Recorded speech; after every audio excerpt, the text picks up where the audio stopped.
Hello and welcome to Dexter's classes. मैं हूं जसबी। Friends, कोविड-19 महामारी के बीच में पड़ोसी देश पाकिस्तान और चीन के द्वारा मिलकर एक पीओके में यानी कि पाक ऑक्युपाइड कश्मीर में एक नई मूवमेंट देखने को मिल रही है। और जैसा कि आप स्क्रीन को ऊपर देख पा रहे हैं कि पीओके के गिलगिट बाल्टिस्तान में डायमर भाषा बांध के निर्माण के लिए एक समझौता किया गया है। और ये जो समझौते की बात कही जा रही है कि इसमें की जो जैसा कि आप यौन न्यूज़पेपर की कटिंग यहाँ पर देख पा रहे हो कि Chinese company sign deal with Pakistan to built dam in PoK यानी कि पाक ऑक्युपाइड कश्मीर में। इसी का प्रति उत्तर में भारत सरकार ने भी तुरंत अपोज किया है इसका। जो हिंदुस्तान टाइम्स की यहाँ पर आप कटिंग देख पा रहे होंगे कि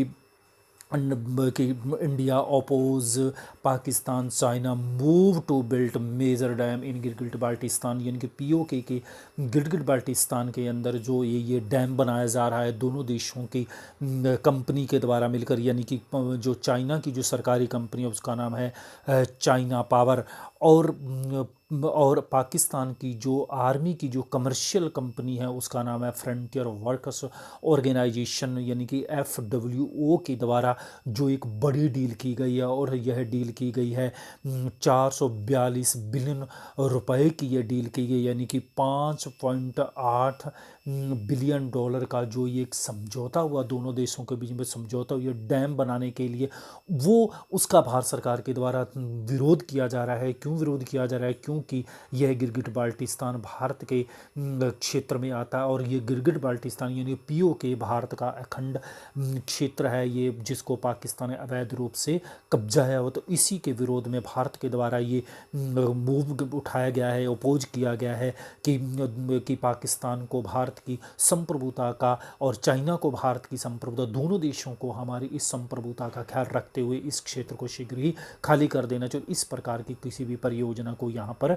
नहीं इम्प्लीमेंट करना चाहिए। तो फ्रेंड्स बने रहेगा फ्रेंड्स, पूरे वीडियो में यहाँ पर हम कंप्लीटली डिस्कस करेंगे कि आने वाले समय में फिर भारत का क्या मूवमेंट होने वाला है, भारत की क्या और प्रतिक्रिया हो रही है, भारत इसके संबंध में और क्या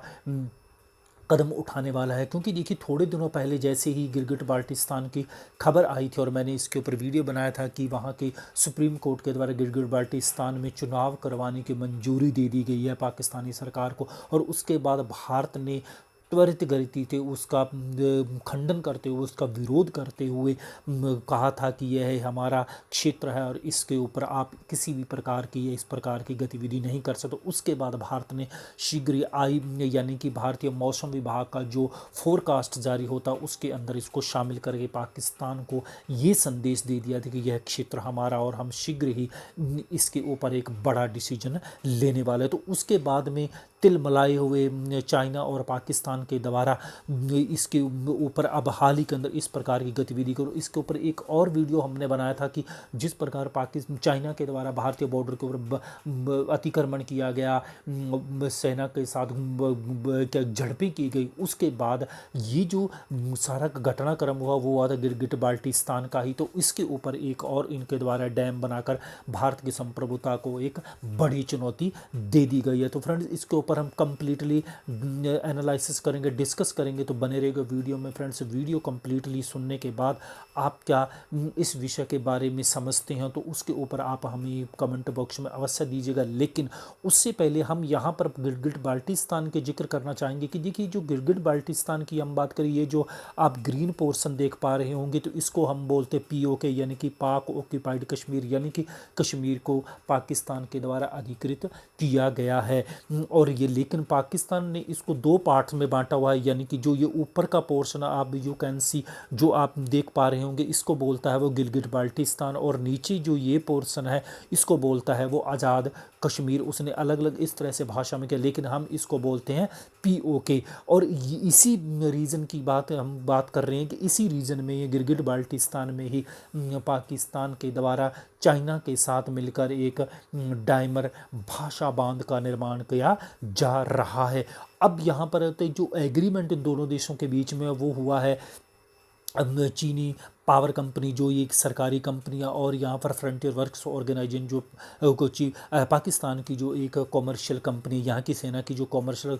कंपनी, इनके बीच में 442 बिलियन यानी कि 5.8 बिलियन डॉलर का जो एक समझौता हुआ है, उसमें समझौते में 70% हिस्सेदारी रहेगी चाइनीज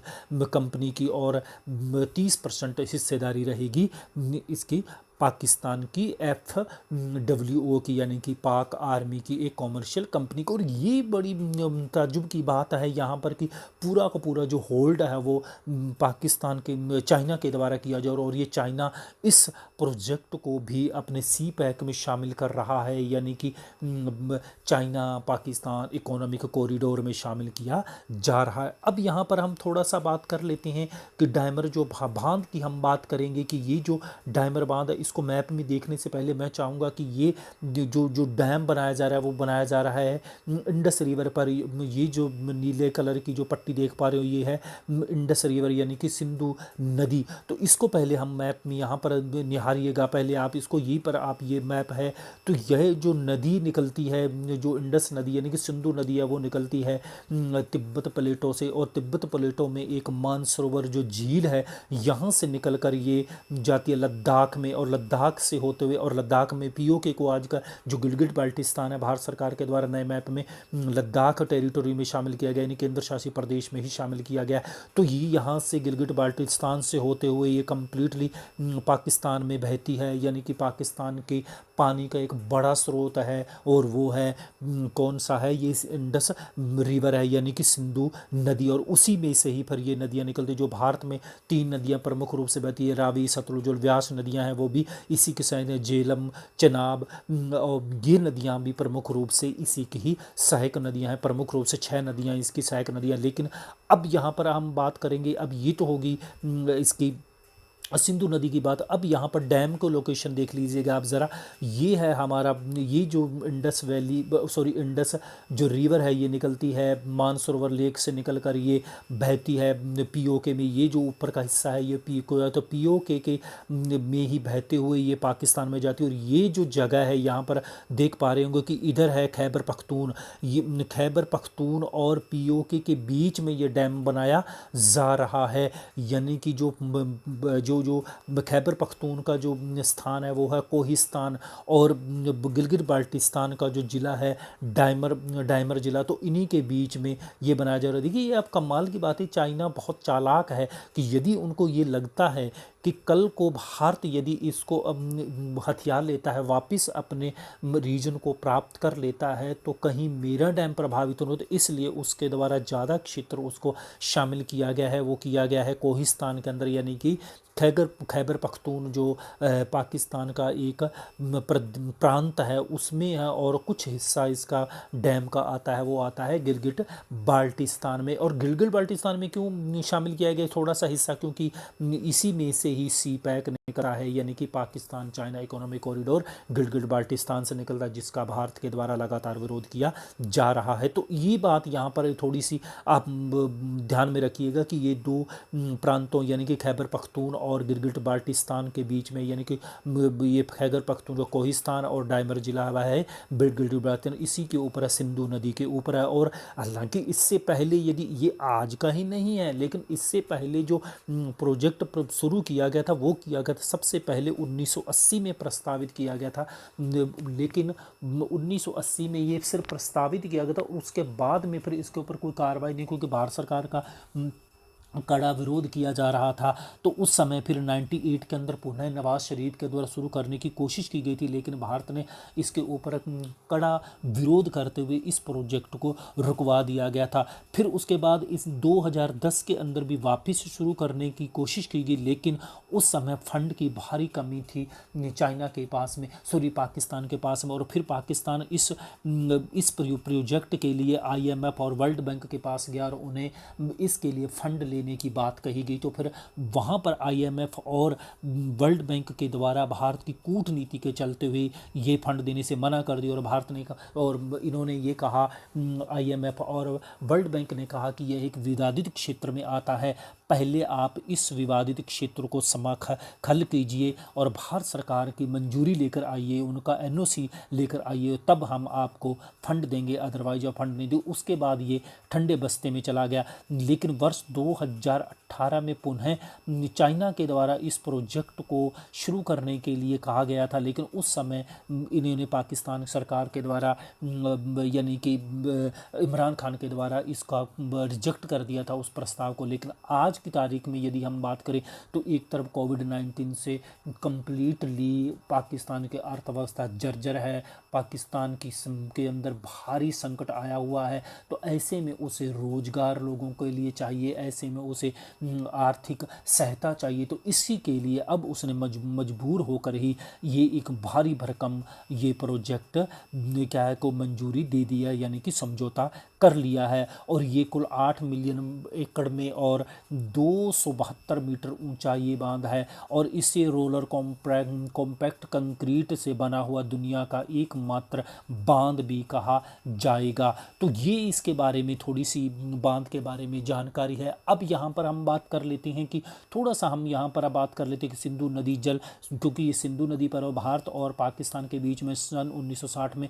सिंधु नदी समझौता भी हुआ था। इस समझौते के तहत जो पूर्व की ओर बहने वाली नदी रावी, व्यास और सतलुज, जो हमें अभी हम मैप में देख रहे थे, ये नदियां हैं, इसके ऊपर अधिकार भारत का होगा, और जो पश्चिम की ओर झेलम, चिनाब और सिंधी नदियां हैं, इनके ऊपर पाकिस्तान का होगा। लेकिन पश्चिम की ओर बहने वाली ये जो तीनों नदियां, इसके ऊपर भारत आंशिक रूप से क्या है कि इनका 20% आंशिक रूप से यानी कि 20% पानी का भंडार कर सकता। इसका run of the river project यानी कि इसके ऊपर जल विद्युत परियोजनाओं का निर्माण भी कर सकता है। तो इस प्रकार के अब यहाँ पर क्वेश्चन क्या पैदा होता है, ये होता है कि जो इसका उद्देश्य क्या है डैम का। तो हमने नॉर्मल बातें चलते चलते इंडस ट्रीटी की हमने बात कर ली कि यदि आप जियोपॉलिटिक्स को पहली बार फॉलो कर रहे हो तो उसके बारे में थोड़े से नटशल हमने उसके बारे में जानकर। लेकिन ये एक बहुउद्देशीय परियोजना है और इसका प्रमुख उद्देश्य क्या रहेगा, यहाँ पर रहेगा बिजली उत्पादन करना, और ये 21 मेगावाट जल विद्युत उत्पन्न करने का ये एक प्रमुख प्रोजेक्ट है। अब यहाँ पर बात आती है भारत की, क्योंकि देखिए ये भारत का अभिन्न अंग है और भारत बार बार इसके ऊपर अपनी दावेदारी जता चुका, और भारत सन 1947 से ही भारत का ये अभिन्न अंग है। तो अब यहाँ पर आता, और इसके ऊपर हमने गिलगिट बाल्टिस्तान के ऊपर भी हमने डिटेल से डिस्कस किया था कि भारत के द्वारा विरोध किया जा रहा है जब से पाकिस्तानी सरकार के द्वारा वहाँ पर चुनाव करवाने की घोषणा की गई है। तो इसके ऊपर भी मैंने कम्प्लीटली वीडियो बनाया हुआ है, यदि वो वीडियो नहीं देखा है तो आप लिस्ट में जाकर उस वीडियो को भी कम्प्लीटली देख सकते हैं। और काफ़ी गिलगिट बाल्टिस्तान के ऊपर वीडियो इन दिनों आए हुए हैं, उनको आप देख सकते हो। अब यहाँ पर हम बात कर रहे हैं कि जो ये चीन का द्वारा ये जो डैम बनाया जा रहा है चीन के सहयोग से, तो चीन पाकिस्तान आर्थिक गलियारे में शामिल करना चाहता है। लेकिन भारत के द्वारा बार बार ये कहा जा रहा है कि ये हमारा क्षेत्र है, और स्पेशली पाकिस्तान को तो नहीं लेकिन चीन को तो हमारी संप्रभुता ख्याल रखना चाहिए। चीन के द्वारा जो जिस प्रकार हमारी संप्रभुता उल्लंघन करते हुए बार बार हमारी संप्रभुता का पर कुठाराघात करते हुए वह विवादित क्षेत्र में इस प्रकार की परियोजनाएं चला रहा है। पहले सीपैक लाया और अब क्या कर रहा है कि अब यहाँ पर डैम बनाकर भारत को एक बड़ी चुनौती प्रस्तुत कर रहा है। तो इसके ऊपर भारत को भी मजबूती के साथ इसकी अपनी दावेदारी को रखना चाहिए, विभिन्न अंतर्राष्ट्रीय मंचों के ऊपर उठाना चाहिए, और डेफिनेटली भारत इस मुद्दे को विभिन्न अंतर्राष्ट्रीय मंचों के ऊपर लेकर जाएगा। और एक बड़ी बात यहाँ पर जो निकल कर आ रही है वो ये है कि चीन के द्वारा बार बार जम्मू कश्मीर के ऊपर बार बार दखलंदाजी दी जा रही है। जब से धारा 370 को डिसॉल्व किया भारत ने, उसके बाद विभिन्न अंतर्राष्ट्रीय मंचों पर जो एक तरफ पाकिस्तान का सहयोग तो वहीं सुरक्षा परिषद के अंदर पाकिस्तान चाइना इस मुद्दे को लेकर गया। और अब यहाँ पर बात करिए और फिर लगातार जो जिस प्रकार वो दखलंदाजी दे रहा है पाकिस्तान का समर्थन, तो ऐसे में अब यहाँ पर ये मुझे लगता है कि ये मेरे पर्सनल विचार है कि भारत को भी अब ताइवान के विषय के ऊपर भी पाकिस्तान चाइना की इस दुखती हुई रग के ऊपर क्या है कि प्रहार कर देना चाहिए और भारत को भी अब खुलकर ताइवान का समर्थन करना चाहिए। और हाल ही का जैसा कि हमने कल के वीडियो में जिक्र किया था, वर्ल्ड हेल्थ ऑर्गेनाइजेशन की WHO यानी कि असेंबली होने जा रही है 18 मई को, और वहाँ पर दुनिया भर के देश यानी कि फाइव आइज सहित विभिन्न देश, विभिन्न दुनिया भर के अनेकों देशों के द्वारा जो समर्थन किया जा रहा है ऑब्जर्वर बनाए जाने के लिए, ऐसे में भारत को भी अब खुलकर समर्थन कर देना चाहिए। और इसकी जो पहला आपने देखा होगा कि पहला भारत सरकार के द्वारा प्रहार कर दिया गया, और आज के न्यूज़पेपर में आपने देखा होगा कि हमारे जो टॉप लीडर हैं या टॉप मिनिस्टर हैं, नितिन गडकरी परिवहन मंत्री, उन्होंने ये कह दिया है कि जो ये कोरोना वायरस है ये किसी लैब से बना हुआ है। तो कहने का मतलब अब भारत सरकार भी काउंटर करने जा रही है। तो अब भारत को नहीं चूकना चाहिए, भारत को भी अब पाकिस्तान और चाइना को सबक सिखाते हुए ताइवान का भी कंप्लीटली समर्थन करना चाहिए। और इधर गिलगिट बाल्टिस्तान को भी अब बयानबाजी से नहीं, अब वास्तविक रूप से भारत में शामिल कर ही लेना चाहिए। तो फ्रेंड्स, अब आप क्या सोचते हैं इस विषय के ऊपर, आप अपना व्यू यहाँ पर रख सकते हैं। और इसी नोट के साथ हम यहाँ पर वीडियो ख़त्म करते हैं। वीडियो देखने के लिए बहुत बहुत धन्यवाद।